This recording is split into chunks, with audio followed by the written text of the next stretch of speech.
The morning started quiet across the world. In New York, people went to work in traffic. In Tokyo, trains moved on time. In Cairo, the sun rose red over the desert. No one knew that by evening the world would never be the same. Dr. Elara Voss sat in her small observatory in Norway. She had been watching strange readings in the upper atmosphere for 3 nights. The signals were too strong for meteors and too quiet for satellites. She tried to alert the global space network, but they dismissed her. Warning as interference. Now the instruments screamed again. A blue pulse flashed across her screens, and the sky above her glowed like burning glass. She ran outside. The air was cold but bright, as if lightning was trapped in the clouds.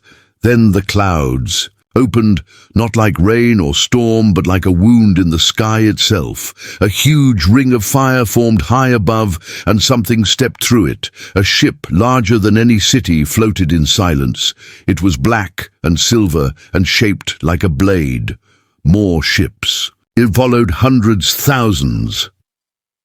They moved into position until the sunlight was gone and the world stood in shadow. Across the planet, people looked up in fear. Governments sent jets to intercept, but the planes vanished without a sound. Missiles were launched, but they burned out before reaching the ships. Power grids began to fail. The internet crashed. Every television and radio switched to a single signal, showing a dark screen with a strange symbol.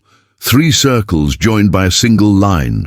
Then, a voice spoke in a language no one understood. It sounded calm and cold, like metal against stone. In Washington, the president held an emergency meeting. General Hale of the Earth Defense Command stood by the window, watching the darkened sky. The generals shouted plans, but Hale stayed quiet. He had seen war before, but never like this. The enemy did not move or speak again after the first broadcast.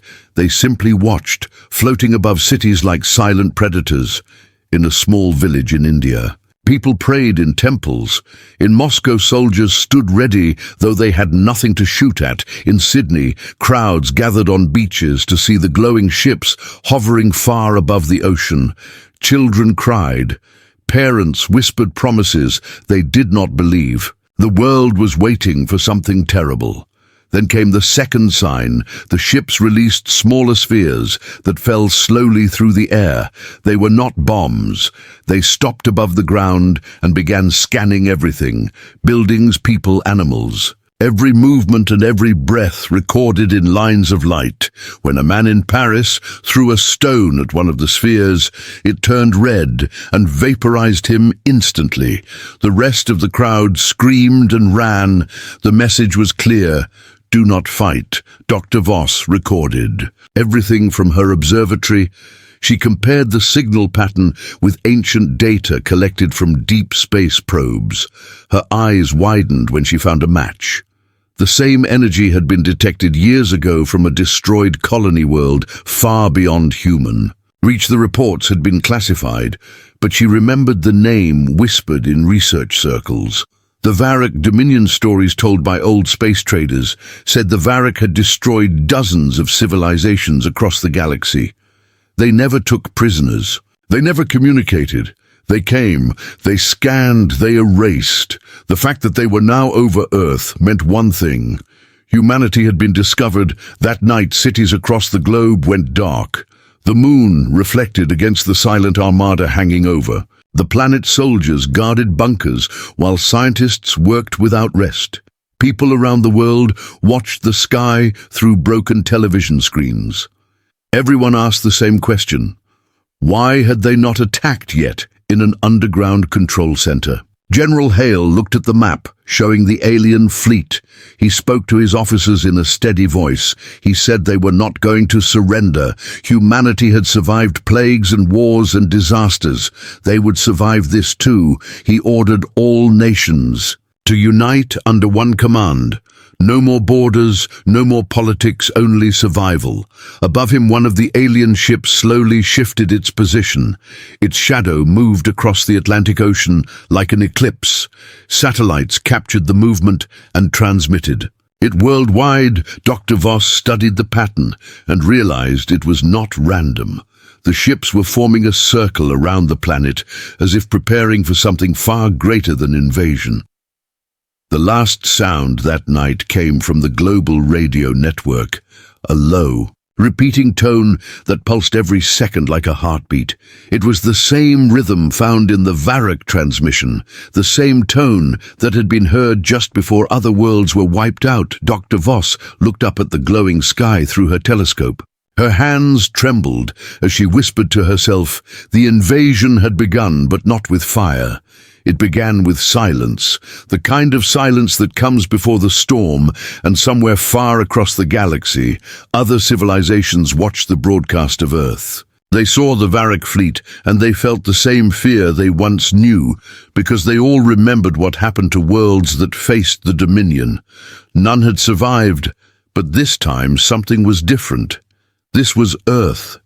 This was humanity, and the galaxy was about to learn that humans were not like the others. The world had changed overnight. The alien fleet covered the skies like a second ceiling. Daylight was dim, and nights glowed with the reflection of their ships. Governments fell silent. Power. Grids failed one after another. Humanity had entered the darkest chapter of its history, in a hidden underground base beneath the Rocky Mountains. General Hale stood before a large holographic map showing Earth surrounded by hundreds of enemy vessels. His face was calm, but his eyes carried the weight of billions of lives around him. Military leaders argued over what to do.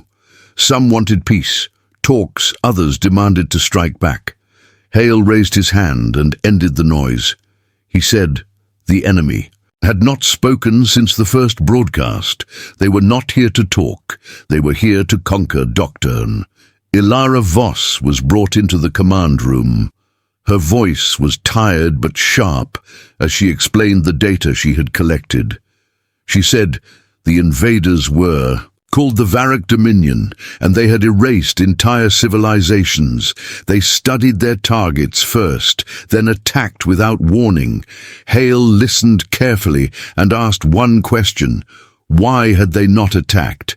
Yet, Elara said she believed they were. Measuring Earth's defenses, studying human reactions, testing the fear. The president appeared on a secure screen and ordered a global broadcast. Every surviving communication tower was to transmit one message to the Varrak. Hale was chosen to speak. For Earth cameras blinked on his voice, echoed across every television, radio, and satellite feed still working. This is General Hale speaking for the people of Earth. We are not slaves. We are not prey. You will not take our home without her. Oh, fight, you will regret coming here. The silence that followed stretched for a full minute. Then the sky over the Pacific turned bright white. The International Space Station was hit by a single beam of light and vanished. The message from the Varrak was clear. No words, only destruction. The broadcast shocked the world. People cried in the streets. Others shouted in anger. For the first time, humanity stopped being afraid and started to prepare. Across every continent underground, shelters were opened. Old weapons were reactivated. Factories began producing drones, tanks, and aircrafts faster than ever before. Scientists and engineers formed secret labs to study captured fragments of alien scanners that had fallen from the sky in one of those labs. Dr. Voss worked with a small team of hackers and physicists. They called themselves Project Aegis. Their goal was simple: build something that could protect the planet, even for a few minutes. They used old satellite parts and traces of alien energy, cores found in crashed debris. The work was dangerous and slow, but hope was growing like a spark in the darkness. Meanwhile, General Hale visited military bases around the world. He saw soldiers training under the glow of alien ships. He saw unity forming where division once lived. Nations that once hated each other now stood side by side. He knew they had little chance, but he also knew that humans had never surrendered to fear. One night, while Dr. Voss was analyzing the alien signals, she noticed something strange. The Varrak communication code followed a rhythm similar to brainwaves. It meant they were not just watching the planet, but possibly influencing human thoughts. She rushed to tell Hale that the enemy might be trying to weaken humanity's will before the final strike. Hale ordered immediate mental defense programs. The internet broadcast centers were sealed to stop any alien interference. Despite the fear, the human spirit burned bright. People across the world sent messages to each other through radio. Words of strength, hope and defiance spread like wildfire. In Africa, villagers built signal towers to keep contact with others. In Europe, people sang national anthems in the open streets while alien drones hovered above. Humanity was breaking under pressure, but also rising stronger than ever before. Days later, the aliens struck again. 3 cities disappeared in seconds: Mexico City, Shanghai, and Berlin. The blasts were silent, flashes that left behind nothing but glass planes. Hale stared at the satellite feed and clenched his fists. Every death fueled his resolve. He ordered every military base to prepare for Operation Dawn. It was Earth's first official counterattack. Before the operation began, Hale sent one last broadcast. He stood before the camera, his uniform torn and his eyes tired but steady, to whoever watches from the stars. You think Earth will fall. You think humans will bow. But you are wrong. We have one thing you can never understand. We fight for each other. Around the world, people repeated his words. Children wrote them on walls. Soldiers painted them on armor. The phrase became the pulse of humanity. We fight for each other. In orbit, the alien ships shifted again. They began descending slowly into the atmosphere. The invasion had entered its next phase. Dr. Voss looked at the data and whispered that they were preparing to land. The world held its breath above the clouds. Glowing shapes moved closer. The first landing ships opened their hatches. The ground began to shake. The war for Earth had begun.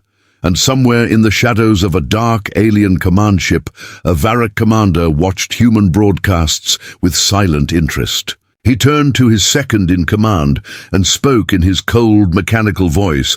He said, "This world fights harder than expected." He said, "Humanity may be dangerous." The day humanity united in one voice was the day the galaxy started to fear what Earth might become. The sun rose behind a world already burning. Cities lay silent under the shadow of the alien ships. The smoke of fallen buildings mixed with the silver light of the Varrak fleet that covered the sky. Every human heart beat with the same rhythm. Of fear and defiance, Earth was no longer living in peace. It was living in war. General Marcus Hale stood inside the command room of Fort Atlas. The underground base was filled with soldiers, engineers, and scientists working around the clock. Satellite feeds showed alien landing ships moving across Asia and Africa. The Varrak had begun their ground invasion. Hale knew they would strike fast and without mercy. He turned to his officers and gave a single order. It was time to fight back. Dr. Elara Voss sat beside the communication panel, studying the alien signals. Her fingers moved across the keyboard as she decoded patterns of light and energy. She said the Varrak were using pulse weapons powered by reactors, unstable at certain frequencies. If humans could find that weak point, they might break through their shields. Hale nodded and told her to focus on that discovery while the soldiers held the line. The first landing came in Central Africa near the Congo Basin. Thousands of black metal. Crafts opened and tall armored figures marched out. Their armor shone with a dull blue glow. They carried weapons that bent the air around them. Trees turned to ash and tanks melted in seconds. Yet the humans did not retreat. They launched drones. Swarms of steel birds carrying explosives. The sky flashed with fire.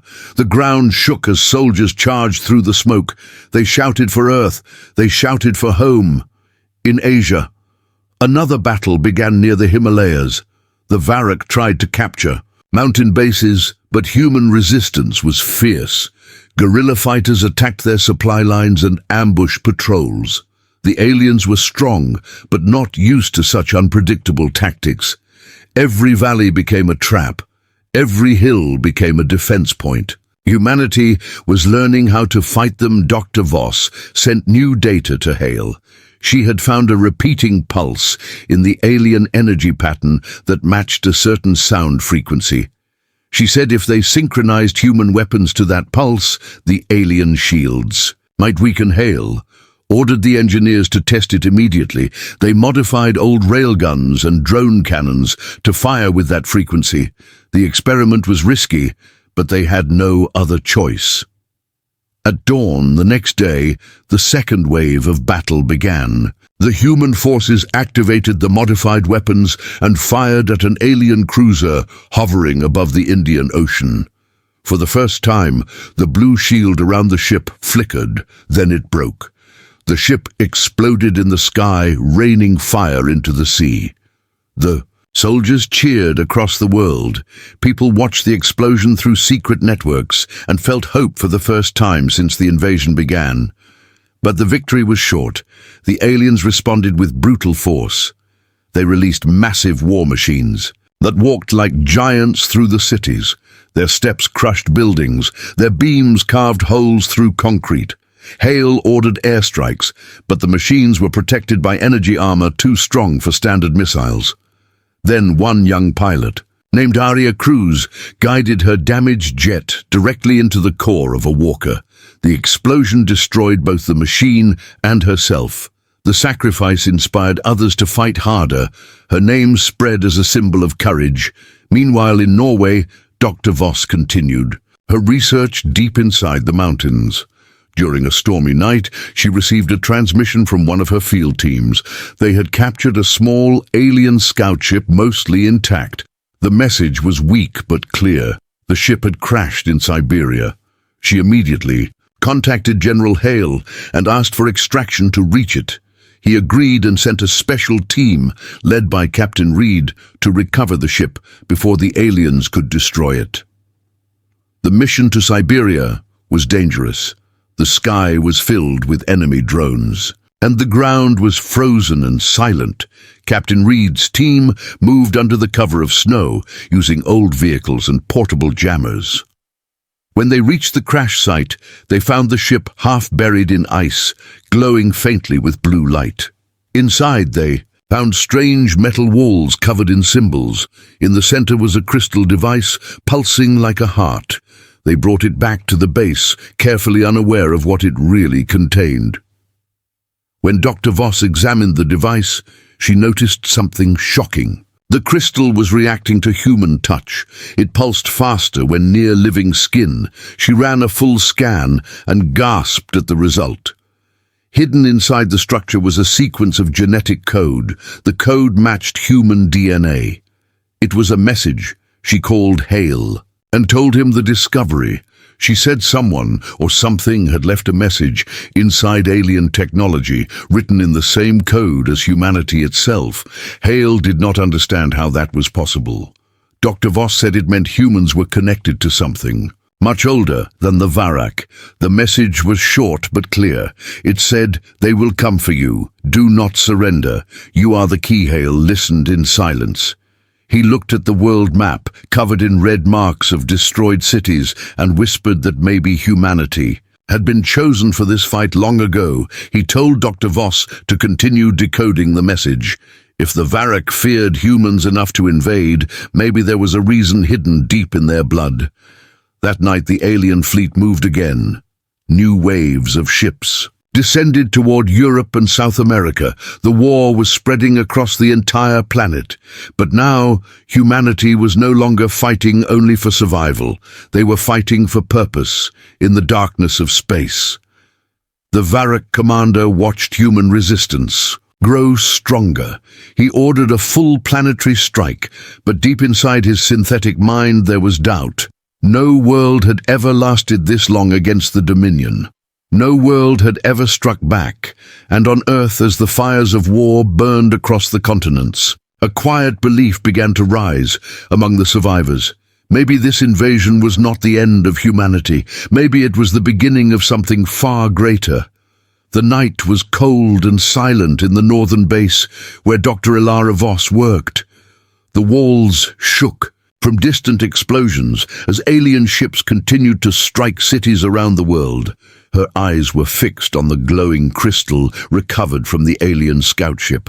The strange object pulsed with a faint blue light, matching the rhythm of a human heartbeat. She had spent hours studying the patterns hidden inside its structure, and every test brought the same result. The crystal carried a message written in the same code as human DNA General Marcus Hale arrived at the lab wearing a damaged uniform and a tired face. He asked if the message was clear, yet Elara looked up and said it was only partly decoded, but what she had already seen was enough to change everything. She said someone long ago had left a warning hidden inside the genetic code of all humans, a message buried in the very structure of life itself. It said, "They will come for you. Do not surrender. You are the key." Hale walked closer and stared at the screen showing the pattern. He asked, "Who could have done this?" Elara said, "It had to be an ancient species older than the Varrak. Maybe the first civilization to fight them. Maybe the only one that had found a way to resist." She believed those beings had created humanity or changed human DNA so that one day their warning could awaken. The general stayed silent for a long moment. He finally said that if this was true, then the Varrak were not here to conquer. They were here to destroy what they feared. Outside the base, the war was turning worse. The Varrak landed massive. Harvesters that drained energy from entire cities. The ground trembled wherever they moved, yet the human defense lines still stood across Asia and Africa. Human troops used captured alien weapons, modified through Project Aegis, for every city lost. Another strike team was formed. Humanity refused to kneel. Dr. Voss worked day and night, decoding the rest of the message. She found fragments that spoke of resonance frequencies and molecular defense fields. It described a connection between human biology and certain forms of energy used by the Varrak. She realized that human life produced a natural signal that interfered with their power systems.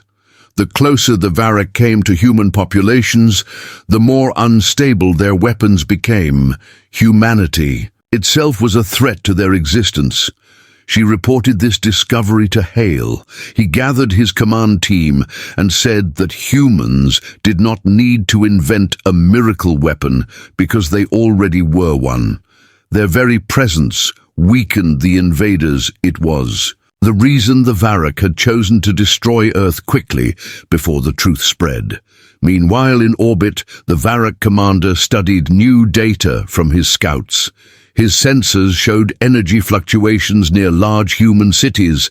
His officers believed it was random resistance activity, but he knew better. He ordered immediate planetary cleansing before the infection of humanity spread. Any further, General Hale understood that time was running out. He met with leaders of every surviving nation through secure channels and revealed the truth. He told them that human DNA carried something ancient that frightened the invaders. He said the Varrak saw humans as a danger to the entire Dominion. The leaders listened in disbelief, but the evidence was undeniable. The scans from Project Aegis matched Dr. Voss's findings exactly. Humanity was more than it seemed. Dr. Voss developed a plan. If human presence destabilized Varrak energy, then amplifying that effect might destroy their ships. She proposed using global radio towers to broadcast human neural signals combined with the DNA resonance pattern. It would require massive energy and could burn the transmitters, but it might give Earth one powerful strike before the enemy wiped them out. Hale approved the plan immediately and named it Operation Echo across the planet. Engineers worked under fire to repair radio towers and connect old satellites. Soldiers guarded the sites while civilians helped carry supplies. Everyone knew it could be the last stand, hope mixed with fear in every heart. The message, "They will come for you. Do not surrender," became the motto of the operation, painted on walls and written on weapons as the system was prepared. Hale visited Dr. Voss one last time. He told her that if they failed, humanity would be remembered not as victims, but as the species that fought to the end. She looked at him and said that maybe this was not the end at all. Maybe this was what humanity had been created for, to stand against darkness when no one else could. At midnight, the final signal was ready. The world went quiet as power grids were rerouted into the transmission system. Dr. Voss took a deep breath and pressed the activation key. Across the globe, towers lit up like fire beacons. A wave of invisible energy spread through the atmosphere, carrying the resonance of human life itself. In space, the Varrak fleet felt it instantly. Their shields flickered, their weapons shut down, their engines roared with uncontrolled energy. The commander shouted orders, but the systems failed one by one. Ships began to fall from orbit, burning like comets across the night sky. Humanity watched the spectacle in awe as pieces of alien metal rained into the oceans and deserts. For the first time since the invasion began, Earth saw the enemy retreat. Hale raised his head toward the sky and said softly that humanity had just struck back at the gods. But even as the victory spread through the planet, Dr. Voss knew it was not over. Her sensors showed that the energy pulse had awakened something deep within Earth's magnetic field. A strange signal was rising from the planet's core. The ancient message hidden in human DNA had only opened the first layer. There was more. Something older, something waiting far across the galaxy. Broken transmissions from the Varrak fleet reached other alien civilizations. They carried one terrifying line: the humans are awake. The world was still burning, but the sky no longer belonged to the enemy. After the global signal of Operation Echo, the Varrak fleet had suffered its first defeat in history. Their ships fell like dying stars across the oceans and deserts. Humanity looked up and saw fire raining from heaven. For the first time in months, the people of Earth felt something powerful rise inside them. Hope General Marcus Hale stood before the global command screen inside Fort Atlas. His tired face was lit by the blue glow of a world map showing destroyed alien ships across every continent. He turned to his officers and said that the time to hide was over. The time to strike had come. Humanity would take back its skies. Dr. Elara Voss worked beside him, monitoring the aftermath of the signal. Her reading showed that the resonance from human DNA had weakened the Varrak's power grid far more than expected. She said the aliens would regroup and return stronger, but right now they were vulnerable. Hale nodded and gave the order to launch. Every remaining aircraft, submarine and drone swarm into the air. The counterattack would begin. At dawn, across the planet, soldiers prepared for battle. Old factories produced new weapons built from pieces of fallen alien technology engineers used. Fragments of Varrak reactors to power massive cannons capable of cutting through armor thicker than steel. The people called them thunder spears. On every wall and vehicle, someone had written the same words: "We fight for each other." When the first light of morning touched the sky, humanity rose together. From the deserts of Africa to the mountains of Europe, the sound of engines and marching boots filled the air. The largest operation in human history began under the name Project Aegis, rising over the Pacific Ocean. The battle started. Dozens of human warships moved under thick clouds as alien cruisers descended again to crush resistance. The USS Titan led the fleet. Its captain was a quiet man named Eric Solomon. His ship carried the prototype of the new magnetic rail cannon. As the alien cruiser appeared above the waves, Solomon gave the command to fire. The cannon released a thunderous shot, glowing with the same resonance frequency that Dr. Voss had designed. The beam tore through the alien shield and struck the reactor core. The ship exploded with a burst so bright it turned the ocean white. Around the world, cheers erupted. For the first time in galactic history, the Varrak had lost a full warship to a primitive planet. The explosion was visible from orbit. Other alien races who watched in silence through secret sensors could not believe what they were seeing. They had feared the Varrak for centuries, but now they saw their destroyers bleeding over a small blue world called Earth. Dr. Voss transmitted the energy readings to every Allied base. She said the same weapon frequency could destroy more ships if synchronized. Hale ordered every unit to adjust their weapons accordingly. The war that had once been hopeless now turned into a chance. The Varrak responded with fury. They launched massive orbital strikes on major human cities, but the Aegis shields built from captured reactors absorbed part of the energy. Cities that should have vanished survived through a storm of light and fire. Humanity was fighting back with everything it had. In the middle of the chaos, Hale broadcasted a message to the entire world. He stood in front of a cracked camera, his voice strong and clear. He said that humanity had done what no world ever did before. He said that this was not a fight for survival anymore, but a fight for freedom.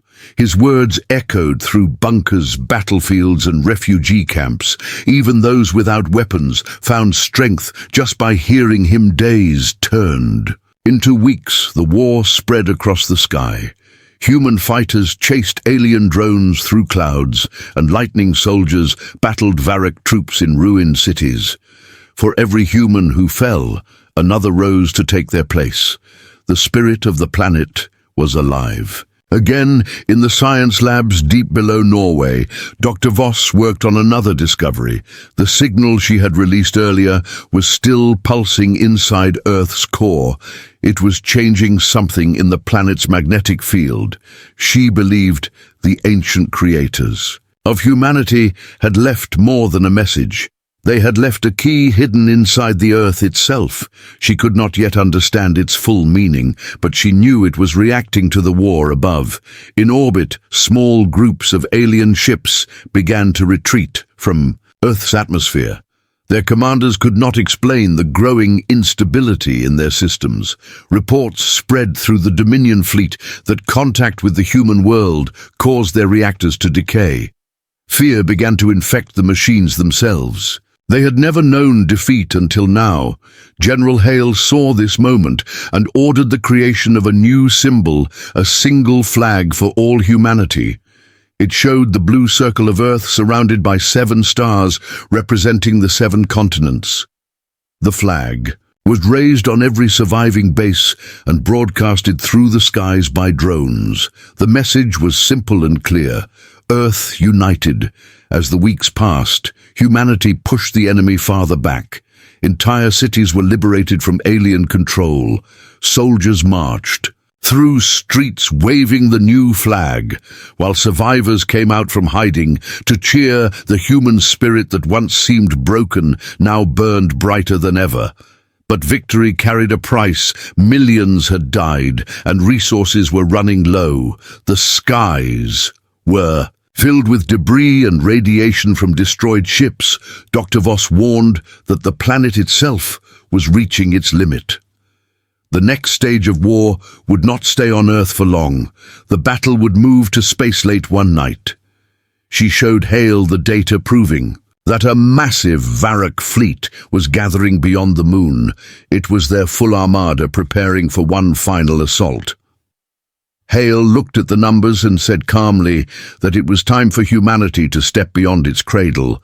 He ordered Project Aegis to be expanded into orbit, using parts of fallen ships and remains of destroyed reactors. Humans built their first space fleet. It was small and fragile, but it was theirs. Ships with names like Liberty Dawn and Vengeance left Earth's atmosphere carrying the courage of billions behind them. The next chapter of the war would not be fought on land or sea. It would be fought among the stars where no human had ever gone before. As the last human cruiser left the atmosphere, the people of Earth watched and prayed above them. The alien armada was forming like a storm, ready to return. But this time, the galaxy would not see a weak planet begging for mercy. It would see a united world rising from fire to fight for its place among the stars. The tide had turned, and humanity was no longer the hunted. It was becoming something far greater than the enemy had ever imagined.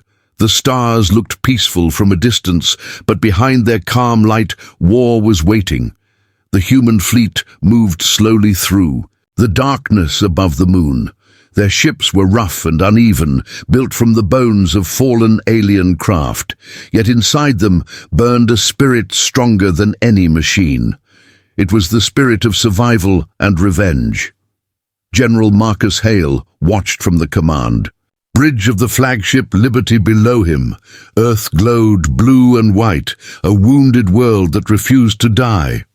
Around him floated the small but determined human. Fleet 30 ships carrying every hope of their kind. He turned to his officers and said that they were not here to defend anymore. They were here to end it. Dr. Elara Voss worked beside him again, this time inside the science deck. She had discovered that the strange signal from Earth's core was not fading, but spreading. It reached the orbit like invisible waves, feeding energy into human technology.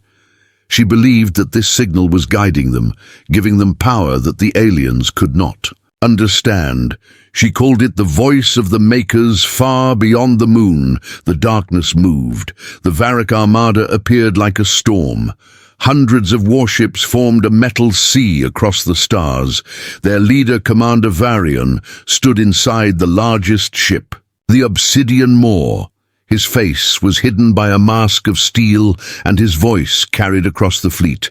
He told his warriors that this would be the final strike, that humanity would vanish, and their planet would serve as a warning to all who resisted the Dominion.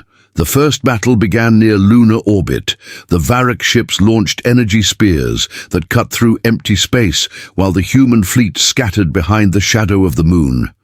The Liberty fired its new resonance cannon, the same weapon that had destroyed the first alien cruiser. The beam hit one of the Varrak destroyers and broke it apart. The explosion lit the dark side of the moon like sunrise. Humanity cheered, but the celebration was short. Dozens of alien ships returned fire. 2. Human frigates were destroyed instantly. Fragments of burning metal fell toward Earth like small shooting stars. Hale clenched his fists and ordered all ships to maintain formation. There was no turning back now. On the surface of the moon, the first human marines landed wearing armored suits powered by captured alien cores. They built defense towers and cannons into the rocky ground. The moon became a fortress glowing with human-made lights. They called it Bastion 1. From there, the Earth fleet could launch strikes and protect their home planet below. The war spread fast. Space became a battlefield of flashing lights and silent explosions. Human ships moved in tight formations, using the moon's gravity to slingshot into enemy lines. Every battle cost lives, but every victory pushed the enemy a little farther back. Dr. Voss continued to study the voice of the Makers. She found that the signal pulsed faster during battles, as if responding to human courage.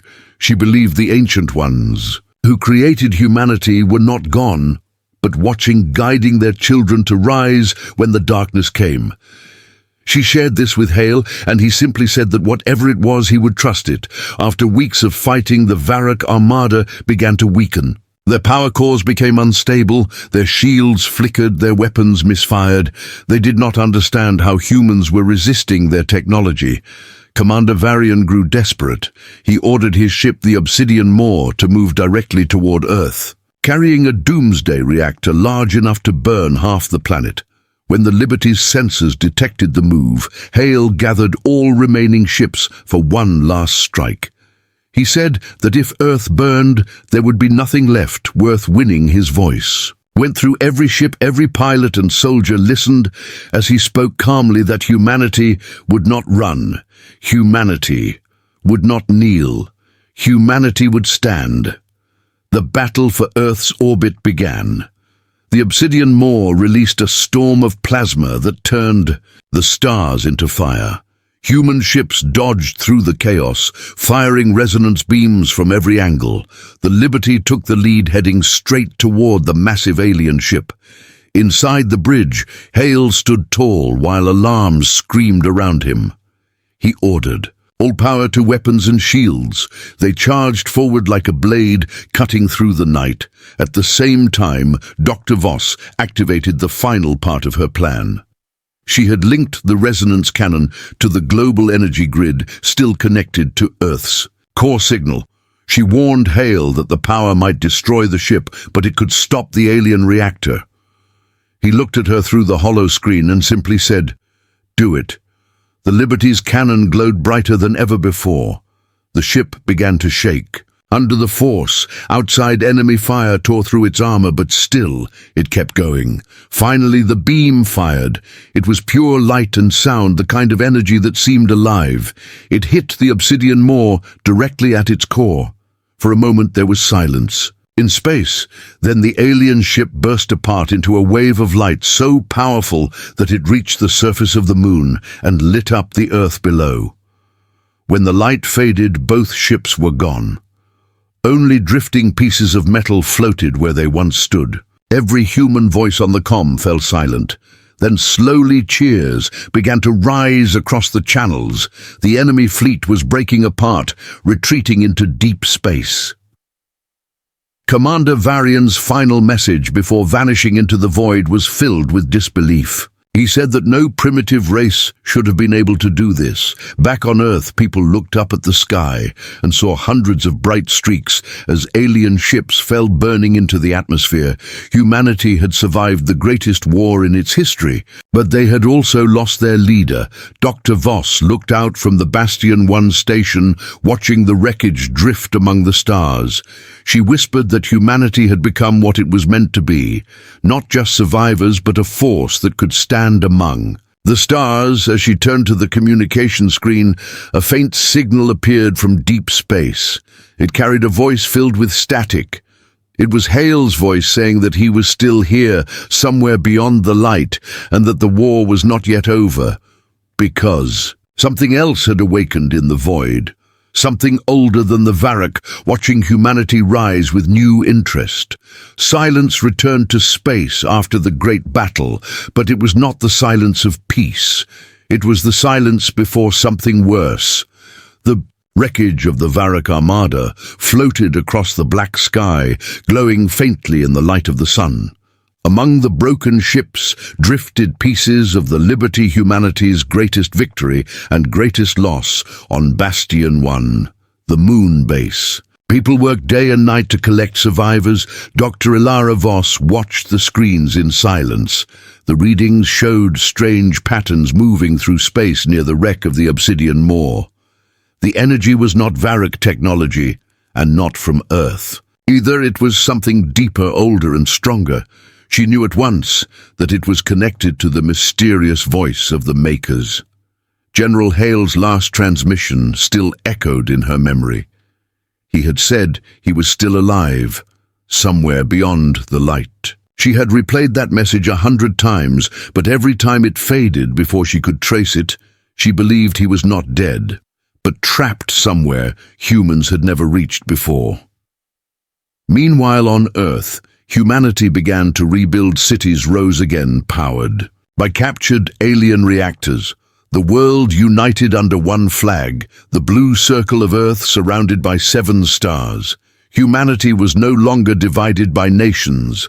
They called themselves the Terran Union soldiers, and civilians worked together to prepare. For whatever came next, everyone knew the war was not truly over above them. Bastion 1 became the heart of the new Terran fleet. New ships were being built stronger, faster, and guided by the same resonance energy that once destroyed the Varrak. But Elara warned the command that the signal from the Earth's core was changing again. It pulsed slower, but each wave carried more power. It was like a heartbeat waking from sleep. Then one night, the sensors of Bastion 1 detected movement beyond. Mars, a shadow, moved across the stars, blocking the light from distant suns. It was vast, far larger than any Varrak ship ever seen. The radar could not measure its size. Some said it was a fleet, others said it was a single being. Whatever it was not part of the Dominion. The Terran fleet prepared for contact. Ships moved into defensive positions around Earth and the Moon. Dr. Voss and the command team watched the dark shape on the screen as it slowly approached. Then a faint signal reached them. It was not in any known language, but it carried a pattern, almost like a song. A strange calm filled the control room. The voice was not hostile but ancient. The computers translated only one word. Return. Elara froze. The word matched the frequency of the voice of the Makers. She realized that the shadow might be connected to humanity's origin. Maybe the creators who made the first humans had finally answered their signal. But not everyone agreed. The military feared it was a new enemy. Admiral Soren, commander of the new flagship Dawnbreaker, believed it was another trick from the Varrak remnants. He ordered the fleet to prepare weapons. Elara protested, saying that if they attacked first, they might lose a chance to understand who had called them. The tension in the command room grew. Alarms rang as the massive shadow stopped between Earth and Mars. Suddenly light began to form along its surface, creating patterns, like constellations. Then from deep inside the darkness, a smaller object emerged. It was smooth silver and shaped like a tear. It drifted slowly toward the moon and stopped above Bastion. Every screen went black for a second. Then a voice filled the air, calm, deep and clear. It spoke in human language, though no one knew how. It said, "We have waited for you. You have awakened the inheritance. You have fought the fire and endured. Now you must choose your path." The entire base went silent.